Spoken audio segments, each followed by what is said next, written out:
आज प्यारे बाबा के पास वतन में भोग लेकर के पहुँचे। आज जैसे ही वतन में पहुँची तो एक वतन में आज एक गीत बज रहा था। बहुत पुराना गीत है। देख तेरी संसार की हालत, ये गीत बज रहा था। बाबा पूछने लगे कि बच्ची गीत की लाइन सुनी? मैंने बोला जी बाबा सुना गीत की लाइन। तो बाबा फिर कहने लगे कि ये गीत आज से 60-70 साल पहले से किसके लिए बजा? बनाया तो अज्ञानी आत्माओं ने। तो बाबा कहने लगी ये गीत उस समय लागू होता था तुम ब्राह्मण बच्चों के लिए, क्योंकि तुम ब्राह्मण बच्चों को बाबा को निकालना था, दुनिया से वैराग्य लाना था।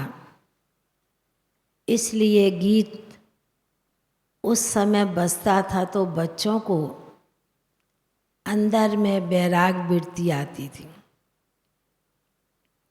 और उस वैराग वृत्ति के कारण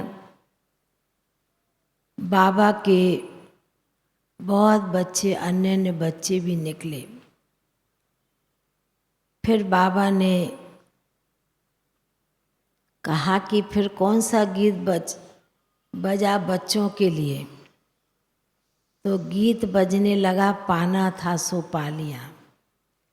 बाबा ने कहा ये भी ब्राह्मण बच्चों के लिए गीत है।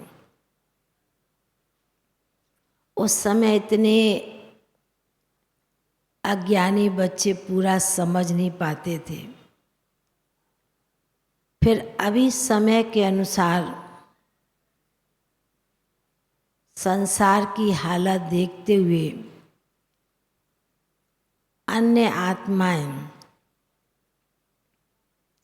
जो भी दुखी अशांत आत्मा कोई ना कोई कारण से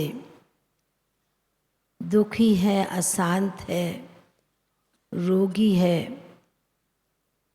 तो बाबा ने कहा उनको यह गीत स्मृति में आता जाता है,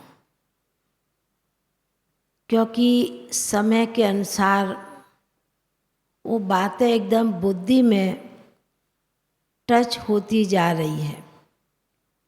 इसलिए आज के मनुष्य आत्माएं इन बातों को समझकर बाबा के घर में आते हैं अंजलि लेने के लिए, कुछ प्राप्ति करने के लिए। पर बाबा ने कहा कि अज्ञानी बच्चे तो बाबा के बढ़ने, क्योंकि उनको भी अंत के समय अंजलि लेनी है बाबा के घर से। फिर बाबा ने कहा कि ब्राह्मण बच्चों की क्या स्टेज है? 3 स्टेज होती है ना हर चीज़ की। तो बाबा ने कहा कि बाबा ये तीसरी स्टेज भी देख रहे हैं सभी की,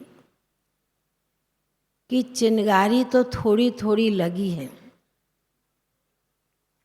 और उस चिंगारी का प्रभाव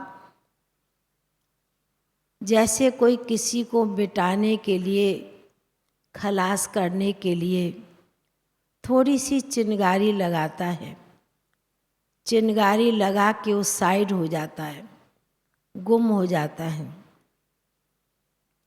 तो ठीक उसी प्रकार बाबा ने कहा कि दुनिया में भी विनाश की कुछ न कुछ छोटी सी भी चिंगारी, कोई इधर से कुछ उधर से लगी हुई है और लग भी रही है। पर बाबा ने कहा कि चिंगारी लगेगी और बढ़ेगी। पर बाबा ने कहा आप ब्राह्मण बच्चों का काम क्या है, उस जो भी परिस्थिति जो भी बात आती है उसको बहुत शांति से, प्रेम के साथ, शांति के वाइब्रेशन के साथ उस चिंगारी को समाप्त करना है। क्योंकि आप बाबा के बच्चे तपस्वी और राजयोगी हो, शीतलता प्रदान करने वाले हो। बाबा जैसे कि वतन में बहुत ही गंभीर रूप से ये बातें सुना रहे थे, शिक्षा दे रहे थे।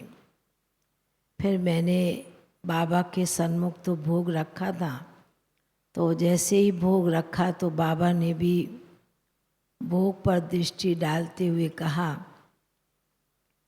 कि बच्ची, भोग में तो आत्माओं की और बच्चों की स्नेह प्यार और याद समाई होती है, और बाबा भी अपने बच्चों को उसी प्रकार से स्नेह प्यार से बच्चों की याद को अपने दिल में समाते हैं।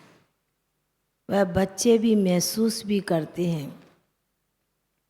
फिर जैसे कि बाबा ने जिन भी आत्माओं के प्रति भोग था उन्हें भी बड़े प्यार से मर्ज किया, और बड़े ही प्यार से मर्ज करते भोग स्वीकार कराया। फिर बाबा ने कहा बच्ची, सभी को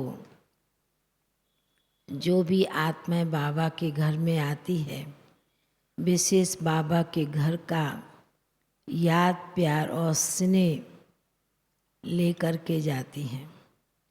ऐसे कहते याद प्यार लेते हुए नीचे पहुंच गए। ओम शांति।